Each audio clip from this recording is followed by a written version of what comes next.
മര്യാദക്കാരായിട്ടുള്ള ഏതെങ്കിലും നേതാക്കളൊക്കെ പണ്ടുണ്ടായവരൊക്കെ ജീവിച്ചിരുന്നെങ്കിൽ ഇപ്പോൾ ഇവരൊക്കെ തലക്കെട്ടടിച്ചു. കാരണം ഇത്തരത്തിലുള്ള തുരപ്പൻ പണികളൊക്കെ പല സ്ഥലങ്ങളിലും CPM ഇതിന് മുമ്പേ ചെയ്തിട്ടുണ്ട്. മനസ്സിലായി? ഇതൊന്നും ആദ്യമായിട്ടല്ല. ടി പി ചന്ദ്രശേഖരൻ പുറത്തേക്ക് പോയി ചെയ്ത് പാർട്ടി വെല്ലുവിളിച്ചുകൊണ്ട് പാർട്ടി ഉണ്ടായി. 51 വെട്ടുവെട്ടിക്കൊണ്ടാണ് കൊല്ലം. സത്യത്തിൽ ഇത് ചെയ്തത് ഏതോ മറ്റേ മുസ്ലിം എക്സ്ട്രീമിസ്റ്റ് ആയിട്ട് ആളുകളാണ് എന്ന് തോന്നിപ്പിക്കുന്ന രീതിയിലുള്ള ഒരു പ്രചാരണങ്ങളൊക്കെ കഴിച്ചുകൂടാനാണ് CPM ശ്രമിച്ചത്. CPM-നെതിരെ പറയുന്നവരൊക്കെ ഭയക്കണം എന്ന കാര്യം വെച്ചാൽ ഏത് സമയത്തും ഒരു പെണ്ണ് കേസ് വരാം. സാർ, ഈ കാഫിർ വിഷയത്തിൽ CPM ശരിക്കും പെട്ടിരിക്കുകയാണ്. എന്തോ CPM പെടും എന്നുള്ള കാര്യത്തിൽ എനിക്കൊരു സംശയമില്ല. പെടും. പക്ഷെ പൂർണ്ണമായി പെട്ടോ എന്ന് ചോദിച്ചാൽ പൂർണ്ണമായി പെട്ടിട്ടില്ല.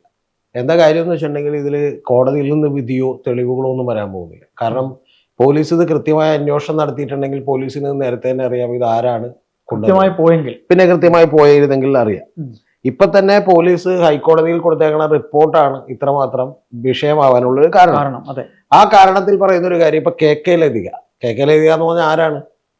ഇദ്ദേഹത്തിന്റെ ഭാര്യ. KK ലതിക മുൻ MLA ആണ്. കൂടാതെ കോഴിക്കോടത്തെ ജില്ലാ സെക്രട്ടറി ആയിട്ടുള്ള മോഹന മാസ്റ്ററുടെ ഭാര്യയാണ്. ഈ കേസിൽ അവരുടെ കുടുംബങ്ങളിലേക്കൊക്കെയുള്ള ചില സൂചനകൾ ഇന്ന് VD സതീശൻ പറഞ്ഞതിൽ തന്നെയാണ്. ഞാനിപ്പോ അത് പറയുന്നില്ല, കാരണം തെളിയിക്കപ്പെടാത്തൊരു കാര്യമായിരുന്നു. കാരണം പലപ്പോഴും അവരുടെ മക്കളൊക്കെ തന്നെ ഇപ്പോ നമ്മുടെ PV അൻവറിന്റെയൊക്കെ കൂടെ ജോലി ചെയ്തിരുന്ന ആളുകളൊക്കെയാണ് ഇപ്പൊ സോഷ്യൽ മീഡിയ ഹാൻഡിലുകളൊക്കെ. അപ്പൊ അത്തരത്തിൽ ഇവരാണത് പ്രചരിപ്പിച്ചത് എന്നുള്ള കാര്യത്തിൽ ഒരു സംശയമില്ല. അമ്പാടിമുക്ക് സഖാക്കൾ, അതുപോലെ റെഡ് എൻകൗണ്ടേഴ്സ് എന്നൊക്കെ പറഞ്ഞ പേരൊക്കെ കേട്ട പോരാളി ഷാജി. സത്യത്തിൽ ഇവര് മറ്റേ മര്യാദക്കാരായിട്ടുള്ള ഏതെങ്കിലും നേതാക്കളൊക്കെ പണ്ടുണ്ടായവരൊക്കെ ജീവിച്ചിരുന്നെങ്കിൽ ഇപ്പോൾ ഇവർ വന്ന് ഇവരൊക്കെ തലക്കെട്ടടിച്ചാൽ. കാരണം ഇതിന് പ്രശ്നം എന്താണെന്ന് വെച്ചിട്ടുണ്ടെങ്കിൽ ഒരു തെരഞ്ഞെടുപ്പിൽ ജയിക്കാൻ വേണ്ടിയിട്ട് 2 വിഭാഗങ്ങളാക്കി സത്യത്തിൽ വടകരയിലെ ആളുകൾ ഇവർ തിരിച്ചു എന്ന് പറഞ്ഞാൽ ഇപ്പൊ ഞാൻ കണ്ടിട്ടുള്ള ഒരു യൂട്യൂബിന്റെ വീഡിയോയുടെ ഹെഡിങ് എന്ന് പറയുന്നത് ആര് ജയശങ്കർ സാർ ചെയ്തിട്ടുള്ള യൂട്യൂബ് വീഡിയോയുടെ ഹെഡിങ് ആണ്. ആ ഹെഡിങ് എന്ന് പറയുന്നത് തന്നെ തീയ മുസ്ലിം എന്ന് പറഞ്ഞാൽ യുദ്ധം അല്ലെങ്കിൽ വേർതിരിവ് എന്നുള്ള ലെവലിലാണ് അത് കൊടുത്തേക്കണം. അപ്പൊ അത്തരത്തില് ഒരു ഈഴവ അല്ലെങ്കിൽ മുസ്ലിം അല്ലെങ്കിൽ ഹിന്ദു വിഭാഗങ്ങളാക്കി തിരിക്കാവുന്ന ഒരു പ്രവർത്തനം അവിടെ മറ്റു പല കാരണങ്ങൾ കൊണ്ടുണ്ടായി. ഇതുകൊണ്ട് മാത്രമല്ല, അതിന്റെ ഏറ്റവും പീക്ക് ലെവലിലാണ് ഇത് ശരിക്കും പറഞ്ഞിട്ടുണ്ടെങ്കിൽ കാഫർ ആയതുകൊണ്ട് വോട്ട് ചെയ്യരുത് എന്നുള്ള നിലക്കുള്ള ഒരു പ്രചരണം എന്ത് ചെയ്ത് വന്നത്. ആ പോസ്റ്റ് എല്ലാവരും കണ്ടതാണ്. അതുകൊണ്ട് ഞാനിപ്പോ ഇവിടെ ആവർത്തിക്കുന്നില്ല. പക്ഷെ ആ പോസ്റ്റ് ഉണ്ടാക്കുമ്പോ തന്നെ അത് CPM-ന്റെ ഒരു അതിബുദ്ധിയായിരുന്നു എന്ന് വിചാരിക്കുന്ന ഒരാളാണ് ഞാൻ. അത് കണ്ടപ്പോ തന്നെ അറിയാം. കാരണം ഇത്തരത്തിലുള്ള തുരപ്പൻ പണികളൊക്കെ പല സ്ഥലങ്ങളിലും CPM ഇതിനു മുമ്പേ ചെയ്തിട്ടുണ്ട്. മനസ്സിലായി? ഇതൊന്നും ആദ്യമായിട്ടല്ല. ഇപ്പൊ നമ്മള് ഈ എറണാകുളം ജില്ലയിൽ ഉണ്ടായിരുന്ന ജില്ലാ സെക്രട്ടറി ആയിരുന്ന ഗോപി കോട്ടമുറക്കലിന് ഒരു സ്ത്രീ വിഷയവുമായി ബന്ധപ്പെട്ടുള്ള ഒരു കാര്യം ഉണ്ടായി. അത് ശരിക്കും വന്നിട്ടുണ്ടെങ്കിൽ CPM-നകത്ത ആളുകൾ തന്നെ മറ്റേ ക്യാമറ വെച്ച് പിടിക്കുകയാണ് ചെയ്തിട്ടുള്ളത്. എന്നിട്ട് ലാസ്റ്റ് ചാക്കോച്ചനെയും പുറത്താക്കി, പകരം എന്ത് ചെയ്തു, 2 പേരെ അങ്ങോട്ട് പുറത്താക്കി. CPM-ലൊന്നും പുതുമയുള്ള കാര്യമല്ല. ഇപ്പൊ അതുപോലെ തന്നെ AK ബാലനെതിരെ വിഭാഗീയ പ്രവർത്തനം നടത്തുന്നു എന്നുള്ള പരാതി NN കൃഷ്ണദാസ് ഉന്നയിച്ചു. തെളിവ് കൊടുക്കാൻ പറഞ്ഞു. തെളിവ് കൊടുക്കാൻ പറഞ്ഞപ്പോഴത്തേക്കും എന്നുണ്ടെങ്കിൽ തെളിവ് എങ്ങനെ കിട്ടും? ഒന്നും കിട്ടാനില്ല. അപ്പൊ NN കൃഷ്ണദാസ് എന്ത് ചെയ്തു? ഫോൺ ടാപ്പ് ചെയ്യുകയാണ് ചെയ്തിട്ടുള്ളത്. അതായത് വേറെ ആളുടെ ഫോൺ അവിടെ ചെന്ന് വിളിക്കുന്ന ഫോണിൽ നിന്ന്, അന്ന് എനിക്ക് വേണ്ട നമ്മുടെ മൊബൈലൊന്നുമില്ല, അപ്പൊ റെക്കോർഡ് ചെയ്യാണ് ചെയ്തിട്ടുള്ളത്. ആ റെക്കോർഡ് ചെയ്ത് കൊടുത്തപ്പോഴത്തേക്കും എന്നുണ്ടെങ്കിൽ പാർട്ടി NN കൃഷ്ണദാസിനെതിരെ നടപടി എടുത്തു. മനസ്സിലായോ? ഇനി ഇതൊക്കെ പോട്ടെ, വേറെ നമ്മുടെ ഈ കഴിഞ്ഞ തവണ കണ്ണൂരിൽ നിന്നുള്ള CK പത്മനാഭന്റെ മകളെ ഒരു ആള് കയറി, CK പത്മനാഭന്റെ മകളെ ഇപ്പോഴത്തെ പൊളിറ്റിക്കൽ സെക്രട്ടറി ശശി കയറി എന്ത് ചെയ്തു? ഈ പറയുന്ന മോശമായി പെരുമാറി എന്നുള്ള വലിയ വിവാദം ഉണ്ടായല്ലോ. മോശമായി പെരുമാറിയത് എങ്ങനെയാന്ന് ഞാൻ പറയുന്നില്ല. അത്തരത്തിലുള്ള വിവാദം ഉണ്ടായി. ആ വിവാദം ഉണ്ടായിട്ട് ആർക്കെതിരെ? CK പത്മനാഭൻ പാർട്ടിക്ക് പോയി എന്ത് ചെയ്തു? അദ്ദേഹത്തിന്റെ പാർട്ടി തരം താഴ്ത്തി. ആര്? ഇപ്പൊ ശശി എന്ത് ചെയ്തു? പിന്നെ പൊളിറ്റിക്കൽ സെക്രട്ടറിയായി, വലിയ സംസ്ഥാന കമ്മിറ്റി മെമ്പറായി. ഇതൊന്നും ആദ്യമായിട്ടല്ല. ഇതുപോലെയുള്ള പല കന്നം തിരിവുകളും CPM-നെ പോലൊരു പാർട്ടി കാണിക്കും, അതിലൊരു സംശയമില്ല. ഇനി ഏറ്റവും പ്രധാനപ്പെട്ട ഒരു കാര്യം ഞാൻ നിങ്ങളോട് പറയാം. ഇത് സത്യത്തിൽ കേരളം മുഴുവൻ ചർച്ച ചെയ്യാതെ ശ്രദ്ധിക്കാതെ പോയൊരു കാര്യം. TP-യുടെ കൊലപാതകം നടന്നല്ലോ. അതായത് TP കൊല്ലപ്പെട്ടു. നമുക്കറിയാം 2012-ലാണ് TP കൊല്ലപ്പെട്ടു. അപ്പൊ അദ്ദേഹത്തിന്റെ ഭാര്യയായിട്ടുള്ള KK MLA ആണ്. ഈ TP ചന്ദ്രശേഖരൻ കൊല്ലപ്പെടുമ്പോൾ നിങ്ങളൊന്ന് ആലോചിച്ച് നോക്കണം. TP ചന്ദ്രശേഖരന്റെ കല്യാണം നടത്തിയത് ആരാന്നറിയോ? അവിടെ പോയി വീട്ടിൽ പോയി KK രമയുടെ വീട്ടിൽ പോയി സംസാരിച്ചത് മോഹന മാസ്റ്റർ. മാസ്റ്ററാണ്. മനസ്സിലായോ? അപ്പൊ അത്തരത്തില് ഒരു CPM-ന് വേണ്ടി അവന്റെ ഏറ്റവും വിലപ്പെട്ട ഒരു യുവത്വവും യൗവനവും കൗമാരവും ഒക്കെ ചെലവഴിച്ചിട്ടുള്ള TP ചന്ദ്രശേഖരൻ പുറത്തേക്ക് പോയി ചെയ്തത് പാർട്ടി വെല്ലുവിളിച്ചുകൊണ്ടൊരു പാർട്ടി ഉണ്ടാക്കി. ആ പാർട്ടി ഉണ്ടാക്കിയപ്പോ 51 വെട്ടുവെട്ടിക്കൊണ്ടാണ് കൊല്ലണത്. ഞാനിത് പല സ്ഥലത്തും ചോദിച്ചിട്ടുണ്ട്. അതായത് ഒരു നമ്മളിപ്പോ നമ്മുടെ കൊച്ചിനെ വന്നൊരു പട്ടി കടിച്ചാൽ പോലും പട്ടിയെ നമുക്ക് കൊല്ലാനുള്ള ദേഷ്യം തോന്നും ചിലപ്പോൾ, അല്ലെങ്കിൽ മൃഗത്തിൽ ദേഷ്യം തോന്നിയാൽ പോലും വളരെ മോശപ്പെട്ട ഒരാൾ പോലും പട്ടിയുടെ മുഖത്തിട്ട് 51 വെട്ടുവില്ല. മനസ്സിലായ? വെട്ടണമെങ്കിൽ നമുക്ക് അസാമാന്യമായ ക്രൂരത നമ്മുടെ ഉള്ളിൽ വേണം. അതായത് അനിത സാധാരണമായിട്ടുള്ള ക്രൂരത നമ്മുടെ ഉള്ളിൽ വേണം. ഇനി ഇത് ചെയ്തിട്ട് അടുത്തൊരു പണി കൂടി ചെയ്തു. അതാണ് കേരളം ചർച്ച ചെയ്യാതെ പോയത്. TP ചന്ദ്രശേഖരന്റെ പദം ചർച്ച ചെയ്തു. അത് ചർച്ച ചെയ്യാതെ പോയ ഏറ്റവും ഇമ്പോർട്ടന്റ് ആയിട്ടുള്ള പോയിന്റ് എന്താണെന്ന് വെച്ചിട്ടുണ്ടെങ്കിൽ മാഷാള്ള സ്റ്റിക്കർ ഒട്ടിച്ച വണ്ടിയാണ്. മാഷാള്ള സ്റ്റിക്കർ ഒട്ടിച്ച വണ്ടി വന്നു. ബോംബെയിലേതോ വ്യവസായിയാണെന്ന് പറഞ്ഞു. ഏറ്റവും കൂടുതൽ PC ജോർജിന്റെ വരെ പേര് ഈ കൊലപാതകത്തിന്റെ ഇടക്കോട്ട് പറഞ്ഞു വെക്കുന്ന രീതിയിലുള്ള കാര്യം ഉണ്ടായി എന്നുള്ളത് പോട്ടെ.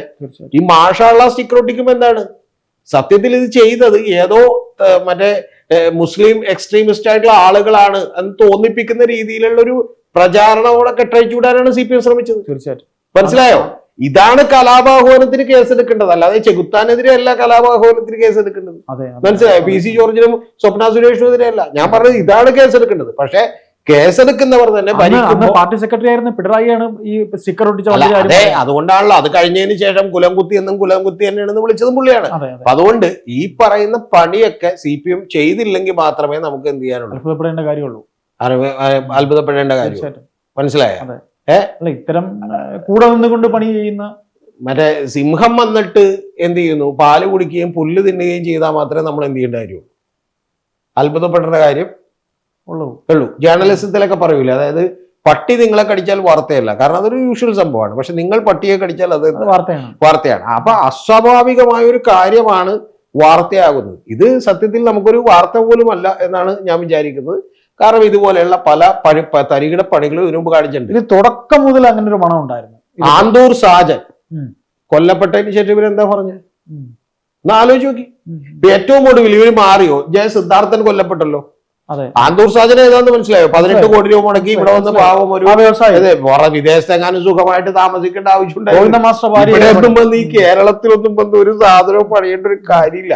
18 കോടി രൂപ മുടക്കി ഒരു ഇതും പണിതിട്ട് പാവം കാല് പിടിച്ച് പുറകെ നടന്ന് പി ജയരാജന്റെ അടുത്ത് ചെന്നു എന്നുള്ള ഒറ്റ കാരണം കൊണ്ട് ആന്തൂർ ശ്യാമളക്കൊന്നും അത് ഇഷ്ടപ്പെട്ടില്ല എന്നാണ് പറയുന്നത്. അങ്ങനെ ഇഷ്ടപ്പെടാത്തതുകൊണ്ട് അവര് ഇദ്ദേഹത്തിന് എന്ത് ചെയ്തില്ല? അനുമതി കൊടുത്തില്ല. വന്ന പല ഈവന്റുകളും ബുക്കിംഗ് എടുത്തതിന് നഷ്ടപരിഹാരം കൊടുക്കേണ്ടി വന്നു. മനസ്സിലായോ? അപ്പൊ ഇതൊക്കെ ചെയ്തിട്ടുള്ള ആള്. ഇനി അത് കഴിഞ്ഞതിന് ശേഷം ഈ ആന്തൂർ സാജൻ മരിച്ചത് കുടുംബ പ്രശ്നമാണെന്ന് ഇവര് പറഞ്ഞു തീർത്തു. ഇനി അത് നോക്കിയതിന് ശേഷം ഏതാണ്ട് 500ഓളം വരുന്ന സഖാക്കൾ, മര്യാദക്കുള്ള ആളുകൾ അതിനെതിരെ പ്രകടനം നടത്തിയപ്പോഴാണ് പാർട്ടി അതിൽ നിന്ന് പിന്നോട്ട് പോയത്. ഇനി ആ പണി തന്നെയല്ലേ ഇവിടെ ജയസിദ്ധാർത്ഥൻ മരിച്ചപ്പോഴത്തേക്കും കണ്ടത്? ജയസിദ്ധാർത്ഥൻ മരിച്ചതിന് ശേഷം ജയസിദ്ധാർത്ഥൻ എന്തോ മോശപ്പെട്ട ഒന്ന് ആലോചിച്ചു നോക്കുന്നില്ല. തീർച്ചയായിട്ടും. എന്നിട്ട് ആ പയ്യനെ അനുകൂലിച്ചുകൊണ്ട് SFI പോസ്റ്റർ ആ പയ്യന്റെ വീട്ടിനെ നടയിൽ. സത്യത്തില് CPM-നെതിരെ പറയുന്നവരൊക്കെ ഭയക്കണം. എന്താ കാര്യം എന്ന് വെച്ചിട്ടുണ്ടെങ്കിൽ ഏത് സമയത്തും ഒരു പെണ്ണ് കേസ് വരാം. ഏത് സമയത്തും പെണ്ണ് കേസ് വരാം. ഏത് സമയത്തും നമുക്ക് എന്ത് ചെയ്യാം? അങ്ങനെയുള്ള ഒരു കളിയായിരിക്കും ചിലപ്പോൾ കളിക്കുന്നത്. ആ പാർട്ടിക്കുള്ളിലും അത് തന്നെയാണ് ചെയ്തിട്ടുള്ളത്. ഞാനിപ്പോ ഗോപി കോട്ടവർക്കുള്ള കേസ് പറഞ്ഞില്ലേ, ഇതുപോലെയുള്ള പല കേസുകളും ഉണ്ട്. അപ്പൊ ഇതിപ്പോ ഒന്നും മറ്റേ കൂടെ കിടന്നവന് രാപ്പനെ അറിയൂ എന്ന് പറയുന്ന പോലെ കൂടെ കിടന്നവനോട് ഇതെങ്കിൽ പിന്നെ ശത്രുവിനോട് എന്തായിരിക്കും എന്നുള്ളത് നമ്മൾ എന്തായാലും ഇത്തരം കേസുകളിൽ. പിന്നെ ഇത് അപ്പുറത്തെ സൈഡിൽ ഷാഫിയെ പിന്തുണക്കാനായിട്ട് കോൺഗ്രസ് എന്ന് പറയുന്ന ഒരു വലിയ സംഘടന ഉണ്ടായതുകൊണ്ടാണ്. ഇല്ലെങ്കിൽ എവിടെ എത്തും? മുസ്ലിം ലീഗിലെ ഈ ആരോപണം ഉണ്ടായ പയ്യൻ മുഹമ്മദ് വാസം എന്ന പയ്യൻ MSF-ന്റെ നേതാവ്, അവൻ നേരിട്ട് പോയി അവന്റെ മൊബൈൽ മുഹമ്മദ് ഖാസിം അവന്റെ മൊബൈൽ നേരിട്ട് കൊണ്ടുപോയി പോലീസ് സ്റ്റേഷനിൽ കൊടുത്തിട്ട് സാർ ഈ മൊബൈൽ താങ്കൾ പരിശോധിക്കണം എന്ന് പറയുകയായിരുന്നു. ഇതിന്റെ ഉത്ഭവസ്ഥാനം താങ്കൾ കണ്ടുപിടിക്കൂ. ഇതിന്റെയൊക്കെ പിന്നിലുള്ള പ്രശ്നം അവിടെയാണെന്നേ. പ്രശ്നം എന്ന് പറഞ്ഞാൽ ഇപ്പൊ സത്യത്തിൽ ഇപ്പൊ എനിക്കെതിരെ വന്നു അല്ലെങ്കിൽ താങ്കൾക്കെതിരെ വന്നു എന്ന് പറഞ്ഞാൽ നമ്മൾ എത്ര ദിവസം ഇതിന്റെ പുറകെ കിടക്കും? ഞാൻ ചോദിക്കുന്നത് ഇപ്പൊ നമ്മുടെ ഒരു മൊബൈൽ തന്നെ പോലീസ് സ്റ്റേഷനിൽ കൊണ്ട് ഹാജരാക്കേണ്ടി വന്നാൽ പോലീസ് സ്റ്റേഷനിൽ 10 ദിവസം നമ്മുടെ മൊബൈലിൽ ഇരിക്കുന്നു എന്ന് പറഞ്ഞാൽ നമുക്കൊരു മൊബൈൽ മേടിക്കണമെങ്കിൽ എത്ര രൂപ മുടക്കണം? പിന്നെ നമ്മൾ എന്തൊക്കെ സംവിധാനങ്ങൾ തടസ്സപ്പെടും ഒന്ന് ആലോചിച്ച് നോക്കണം. ഇപ്പൊ യൂത്ത് ലീഗിന്റെ ഒരു പ്രവർത്തകനായിരുന്നു ഇതുള്ളതുകൊണ്ട് അവരുടെ സംഘടന കൂടി സഹായിക്കുന്നതുകൊണ്ട് ഇത് നടന്നു. ഞാൻ പറയുന്നത് ഒരൊറ്റപ്പെട്ട വ്യക്തി മാത്രമായിരുന്നെങ്കിൽ ഇത് എന്ത് ചെയ്യും? രണ്ടാമത്തെ കാര്യം നമ്മുടെ നിയമസംഹിതകളിൽ മാറ്റം വരുത്തണം. എന്താണെന്നറിയാമോ? ഉദ്യോഗസ്ഥരെ ഇതിൽ അക്കൗണ്ടബിൾ ആക്കണം. അതായത് ഉദ്യോഗസ്ഥര് കൃത്യമായി കേസ് അന്വേഷിച്ചു, കേസ് പരാജയപ്പെട്ട നേരെ ഇങ്ങോട്ട് പോരാം എന്ന് പറഞ്ഞ ലെവലിലുള്ള നിയമം പറ്റൂലെന്ന് ഞാൻ പറഞ്ഞത്. ഇപ്പൊ ഒരു സ്ത്രീ, ആ സ്ത്രീക്കെതിരെ അവരുടെ ഭർത്താവ് തന്നെ കൊണ്ട് ഒരു SIക്ക് 1 ലക്ഷം രൂപ അങ്ങോട്ട് നേരെ കൈക്കൂലി കൊടുത്തപ്പോഴത്തേക്കും ആ സ്ത്രീ സ്വന്തം മകനെ പിടിപ്പിച്ചു എന്ന് പറഞ്ഞ് പോക്സോ കേസിൽ 16 ദിവസത്തിലധികം അകത്ത് കിടന്നു. 16 ദിവസം അവർ ജയിലിനകത്ത് കിടന്നു. ഒന്ന് ആലോചിച്ച് നോക്കുന്നുണ്ട്. സത്യത്തിൽ ഗവൺമെന്റോ ഈ പറയുന്ന ഉദ്യോഗസ്ഥനെ ടെർമിനേറ്റ് ചെയ്തിട്ട് ശരിക്കും പറഞ്ഞാൽ ആ ഉദ്യോഗസ്ഥന്റെ വീടും സ്ഥലവും ജപ്തി ചെയ്തവർക്ക് കാശ് കൊടുക്കണ്ട ആണോ? നടന്നിട്ടുണ്ട? വരാപ്പുഴ പീഡനം നടന്നു. നമ്മൾ ഇവിടെ AV ജോർജ് അടക്കം വന്ന് എറണാകുളം SP ആയിരുന്ന നിരവധി പേരെ താൽക്കാലികമായി സസ്പെൻഡ് ചെയ്തു. എന്നിട്ട് പിന്നെ തിരിച്ചെടുത്തു കൂളായിട്ട്. അതായത് വെള്ളപ്പൊക്കം വന്നപ്പോ വെള്ളപ്പൊക്കത്തിൽ ഇവരുമാണ് കയറിപ്പോന്നു. കാരണം അന്നേരം വാർത്തയാവൂല. അപ്പൊ ഇതിന്റെ പ്രശ്നം എന്താണെന്ന് വെച്ചാൽ നമ്മുടെ ഉദ്യോഗസ്ഥന്മാർക്ക് യാതൊരുവിധ പ്രശ്നവും ഇല്ല. നമ്മൾ ജനാധിപത്യം ആ ലെവലിലേക്ക് ജനങ്ങളും ഡിമാൻഡ് ചെയ്യുന്നില്ല. ഓസ്ട്രേലിയയിൽ ഒരു ഇന്ത്യൻ പയ്യനെ 1 ദിവസം കസ്റ്റഡിയിൽ വെക്കേണ്ടി വന്നു. 1 ദിവസം തെറ്റിദ്ധരിച്ച് കസ്റ്റഡിയിൽ വെച്ചതാണ്. പ്രധാനമന്ത്രി മാപ്പ്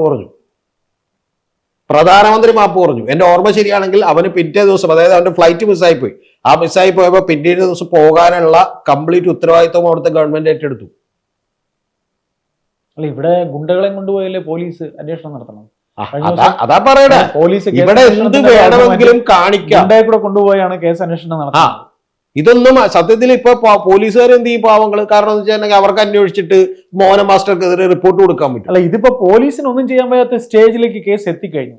അവര് കൊടുത്താൽ അവര് പോലീസ് എന്നൊക്കെ പറഞ്ഞാൽ അവരുടെ കൈകെട്ടിയിട്ടേക്കാണ്. കേരള പോലീസ് മികച്ച ഉദ്യോഗസ്ഥരാണ്. ഉദാഹരണത്തിന് ഇവിടെ PM ആർഷോ കാണിക്കുന്ന ജയിലിൽ നിന്ന് വന്നപ്പോ സ്വീകരണം കൊടുത്തു. ഓക്കെ, ഇനി PM ആർഷോ മറ്റേ മലപ്പുറത്ത് SFIയുടെ സംസ്ഥാന സമ്മേളനത്തിൽ ഇരിക്കണേണ്, പ്രസീഡിയത്തിൽ ഇരിക്കണേണ്. ആ ഇരിക്കുമ്പോഴത്തേക്ക് പറഞ്ഞാൽ ഇവിടെ പിടികിട്ടാ പുള്ളിയാണ്. പോലീസ് ഹൈക്കോടതി കൊണ്ടുപോയിട്ട് മറ്റേ ഇത് കൊടുക്കാണ്, ആർഷോയെ ഞങ്ങൾ അന്വേഷിച്ചു, കണ്ടെത്തിയിട്ടില്ല. സത്യത്തില് ആർഷോ പിന്നെ മറ്റേ ആർഷോയുടെ സുഹൃത്തായിട്ടുള്ള ദിവ്യ എന്ന് പറഞ്ഞ പെങ്കൊച്ചൊക്കെ, ഞാനൊരു വീഡിയോ ഇതുണ്ടായി അന്ന് നാരദ ന്യൂസിൽ. ശരിക്കും പറഞ്ഞാൽ ഇവരെ കണ്ട പോലീസ് അപ്പൊ തന്നെ എങ്ങനെയെങ്കിലും കുനിഞ്ഞ് സ്ഥലം വിട്ട് കളയണം. ശരിക്കും ഒരു പോലീസുകാരൻ ഇവരെയും കൂടി നോക്കി നിൽക്കുന്ന ആരെങ്കിലും വീഡിയോ എടുത്താലുള്ള സംഭവം ഒന്ന് ആലോചിച്ച് നോക്കിയേ. ആ ദിവ്യാന്ന് പറഞ്ഞ ഒരു പെങ്കൊച്ച ഒളിവിൽ പോയല്ലോ മറ്റേ ഇതായിട്ട്. അപ്പൊ ശരിക്കും സത്യത്തില് ഒന്ന് ആലോചിച്ച് നോക്കണം. അതായത് നിങ്ങൾ ആരും ശരിക്കും പറഞ്ഞാൽ അന്ന് കേരളത്തിലെ ഒരു പോലീസ് ഉദ്യോഗസ്ഥനും വീഡിയോ കണ്ടിട്ടില്ല, TVയും കാണുന്നില്ല, എല്ലാവരും നിരോധിച്ചിട്ടുണ്ടാവും. കാരണം TVയിൽ വരുമ്പോ PM ആർഷോ ഇങ്ങനെ ഇരിക്കണത് പിടിയിട്ടാ പുള്ളി. അയ്യോ, ശരിക്കും TV തന്നെ ഓഫായിക്കളാണ്. അല്ല, കോഴിക്കോട് കാലിക്കറ്റ് യൂണിവേഴ്സിറ്റിയിൽ ആ പ്രകടനത്തിന് പിന്നെ ഇതൊക്കെ ഇങ്ങനെയൊക്കെ തന്നെ നടക്കുള്ളൂ. എന്താ കാര്യം എന്ന് പറയുമ്പോൾ നമ്മുടെ ജനത്തിന് ഇതിലൊന്നും വലിയ താല്പര്യം, ജനത്തിനെന്ന് പറഞ്ഞാൽ നമ്മുടെ മീഡിയകളും ഈ പുതിയ മീഡിയകളും ഒക്കെ ഇപ്പൊ ചെകുത്താൻ അറസ്റ്റ് ചെയ്തു. ചെകുത്താൻ എന്തോ വലിയ കാര്യം ചെയ്തു. ചെകുത്താൻ ചെയ്തതിന് പോലീസ് ഒന്നും ചെന്ന് അറസ്റ്റ് ചെയ്യേണ്ട ആവശ്യമില്ല എന്റെ അഭിപ്രായത്തിൽ. സത്യത്തിൽ വേണമെങ്കിൽ ഒരു ഡിഫമേഷൻ കേസ് മോഹൻലാലിന് ഫയൽ ചെയ്യാം. ആവശ്യം വേണ്ട കാര്യങ്ങൾക്കൊന്നും അതിനൊന്നും നമുക്ക് ശ്രദ്ധയില്ല. നമ്മള് ശരിക്കും വന്നിട്ടുണ്ടെങ്കിൽ ഇപ്പൊ വണ്ടിപ്പെരിയാറിലെ പെൺകുട്ടി വെടിപ്പിക്കപ്പെട്ടോ അവൻ ശിക്ഷിക്കപ്പെട്ടോ എന്നുള്ള നമുക്ക് പ്രശ്നമല്ല. സത്യത്തിൽ അവനെ പിടിച്ച് ഒരു ചാനൽ ഇന്റർവ്യൂ ചെയ്യുന്നു. അതും അതിന്റെ കൺസൾട്ടിംഗ് എഡിറ്റർ ഇന്റർവ്യൂ ചെയ്യുന്നു, അരുൺകുമാർ. ഞാൻ അത്ഭുതപ്പെട്ടു പോയി. ഒരു റിപ്പോർട്ടർ ചെയ്യുന്ന ഇന്റർവ്യൂ നമുക്ക് മനസ്സിലാക്കാം, ഇത് കൺസൾട്ടിംഗ് എഡിറ്റർ ചെയ്യുന്ന ഇന്റർവ്യൂ ചെയ്യുന്നു. സത്യത്തിൽ ജനം മുഴുവൻ അത് കാണുന്നു. ഒന്ന് ആലോചിക്കണം, 6 വയസ്സുള്ള ഒരു പെങ്കൊച്ച് 3 വയസ്സ് മുതൽ പീഡിപ്പിക്കപ്പെട്ട ഒരു പെങ്കൊച്ചാണ്. അയ്യപ്പസൊക്കെ അതിന്റെ ഗൗരവം മനസ്സിലാക്കണമെന്നുണ്ടെങ്കിൽ അതിലെ അച്ഛനും നമുക്ക് പണിക്കുപോയാലും നമുക്ക് ജീവിക്കാൻ പറ്റൂ. ഈ കേരളത്തിലാണ്, ഏത് മുഖ്യമന്ത്രി ന്യൂയോർക്കാണെന്ന് പറഞ്ഞ കേരളത്തിലാണ് ഇത് സംഭവിക്കുന്നത്. ഒരാൾ ഇതുവഴി വന്നിട്ട് മറ്റേ മുഖ്യമന്ത്രി പറഞ്ഞില്ലേ, ഞങ്ങൾ റോട്ടിലൂടെ വന്നപ്പോഴത്തേക്കും സ്ഥിരമായ അമേരിക്കയിൽ താമസിക്കുന്ന ഒരാളാണ്, അയാൾ നേരെ തിരിച്ചു വന്ന് മുഖ്യമന്ത്രിയുടെ അടുത്ത് ചോദിച്ചു, ഈ റോഡ് കണ്ടിട്ട് ഇപ്പൊ ഞങ്ങൾ ന്യൂയോർക്കിലാണോ എന്ന് അത്ഭുതപ്പെട്ടു പോയി. സത്യത്തിൽ അയാൾ ആ കാറ് നിർത്തി കൊച്ചിയിൽ എങ്ങാനും ഇറങ്ങിയിരുന്നെങ്കിൽ അയാൾ ബോധം കിട്ടും. ഇനി ആ താഴെ വീഴാതെ തന്നെ എനിക്ക് തോന്നുന്നത് ഇയാൾ എന്തോ കഴിച്ചിട്ട് പുള്ളി ആമേഴഞ്ചാത്തോടിന്റെ സൈഡിൽ കൂടെയാണ് പോയെന്നാണ്. ആമേഴഞ്ചാത്തോടിന്റെ സൈഡിൽ കൂടിയാ. ഇവിടെ മുല്ലശ്ശേരി കനാലോ അല്ലെങ്കിൽ ഈ റോഡുകളിൽ എവിടെയെങ്കിലും നിർത്തിയാൽ മതി.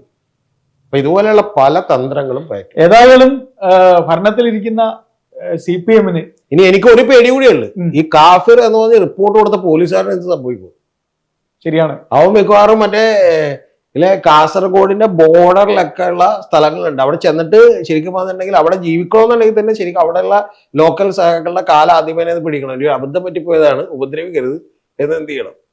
ഇല്ലേ, നമ്മുടെ സന്ദേശം എന്ന് പറഞ്ഞ സിനിമയിൽ മാള ഇല്ലേ, മാള അതായത് മറ്റേ 5-6 ട്രാൻസ്ഫറാ പുള്ളി കിട്ടണം. അപ്പൊ ഒരു ട്രാൻസ്ഫർ സ്ഥലത്തേക്ക് മറ്റേ വണ്ടിയായിട്ട് പുള്ളി വരുന്നു, ലോറിയായിട്ട് വീട്ടു സാധനങ്ങളായിട്ട് വരുന്നു. അപ്പൊ വരുമ്പോഴത്തേക്ക് ഇറക്കാൻ പോണതിന് മുമ്പ് മാള ഓടി വന്നെത്തിയിട്ട് ഇറക്കല്ലേ അടുത്ത ട്രാൻസ്ഫർ കിട്ടി, എവിടെ ഇറക്കണ്ട അടുത്ത സ്ഥലത്തേക്ക് പോകാന്ന് പറയില്ലേ, അതേപോലത്തെ ഒരു അവസ്ഥ ചിലപ്പോൾ പോലീസിന് ഉണ്ടായേക്കും. അതുകൊണ്ട് സത്യത്തിൽ ഈ സംഭവം ഇവിടെ വെച്ചങ്ങടെ അവസാനിപ്പിച്ചിട്ട് ഇന്ന് മിക്കവാറും വി ഡി സതീശന്റെയോ കോൺഗ്രസ്സുകാരുടെയൊക്കെ ചെന്ന് കാല് പിടിക്കുന്നതായിരിക്കും നല്ലത്. പ്ലീസ് നിങ്ങൾ ദൈവത്തോർത്ത് പ്രശ്നം ഉണ്ടാക്കരുത്. ഷാഫിയെയും വി ഡി സതീശന്റെയും കാല് പിടിക്കുന്നതാണ് നല്ലത്.